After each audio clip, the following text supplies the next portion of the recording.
Lots of people know the story, lots of people have seen the musical. What did you think you could do with this story and this character, Johnny Depp, that might be different, original, or intriguing? Well, that was the challenge. The challenge was to try to come up with a different interpretation of Sweeney that had been out there before. I don't know if I did or not. Hopefully I did. Yeah. I think you did a pretty good job. Yeah, Tim, he did an okay job, didn't he? Absolutely. We didn't want to just do a version of the stage thing. It's a movie, so having somebody like Johnny do it who's never really sang before, I think just gave it an extra dimension and depth that was unique and different from any stage version I'd ever seen. How long did it take him, Tim Burton, to persuade Johnny Depp to do a film and sing in it? I don't know. I gave him the soundtrack about 5 years ago, and then we never talked about it, and then he thought about it. I can't remember how long that was, and then he just went off on his own and I think experimented, and I think it was about a month later he sent me something that I thought was amazing. But you weren't scared of doing that, were you, Johnny? I mean, isn't the story that you went to LA originally to be a musician and to make your living that way, and didn't work out, so you took up acting? Yeah, I mean, I was a musician, you know, I've been a guitar player since I was 12 years old, but I never sang, and I never wanted to sing. I certainly didn't want to even try it until Tim asked me if I could do it, you know, for the film, and that was when I just decided, yeah, I may as well try it. Of course, I was scared to death, but you gotta try it. Were you in the dressing room at Pinewood going through your scales every morning just to make sure you were pitch perfect? Why is Tim Burton laughing?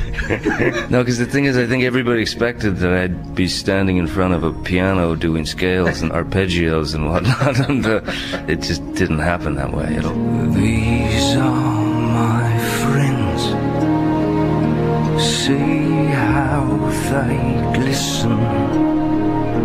See this one shine, how he smiles in the light. My friend, my faithful friend. Speak to me, friend. Whisper, I'll listen.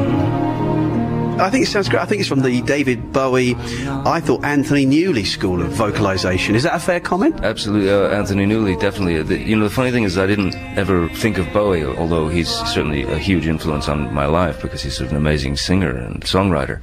But Anthony Newley and Iggy Pop, I guess if you put them together, you have David Bowie in a weird way. Yeah. That's an interesting concept, Tim. Why are you laughing? I don't know, the idea of Anthony Newley and David Bowie is not a combination I'd put together too often. There's a film in there somewhere. That's when I first heard it. I thought it was amazing because the music has been around a long time, but he just gave it some kind of modern vibe to it, which really surprised me, and I thought it made it really great. It did. I thought it was fantastic because it was kind of incongruous, the voice and the style of singing, given that the set looks just stunning and is basically Victorian England, isn't it? Yeah, the musical's been around a long time. It's not what you'd call, like, I don't know what you'd call it, operatic in a way, but Johnny just made it more modern and gave that a vibe that you hadn't seen in any stage production. You got room over the shop, haven't you? Times are so hard once you rent it out. People think it's haunted. Haunted? Yeah. And who's to say they're wrong? You see, years ago, something happened up there. Something not very nice. Tim Spall does a great turn, Alan Rickman does a great turn. How did you get Sacha Baron Cohen to dress up as Adolfo Pirelli, this, well, I won't give too much away, this fake barber, whatever he is? I mean, it's somewhat different to Borat, isn't it? Very different, very different. Well, Sacha is capable of many, many things, and the first thing he did was make us all crack up on the set. I think the most surprising thing for me, after having watched Borat and been an admirer of his for so many years, I was really surprised to see what a sweet and, he's a real gentle guy, very gentlemanly. I am Adolfo Pirelli, the king of the barbers, the barber of kings. Buongiorno, good day. I blow you a kiss. I suppose it was always going to be gory because you were involved, Tim. It's certainly very dark, and you two guys, you know what you do, dark and scary very well. I mean, I live out near Pinewood, and at one point the streets, they were running red with fake blood. Where did you get all that stuff from? We have our own special recipe that we use. I'm not going to reveal it because it's our secret sauce. A pinch of this, a pinch of that, you know.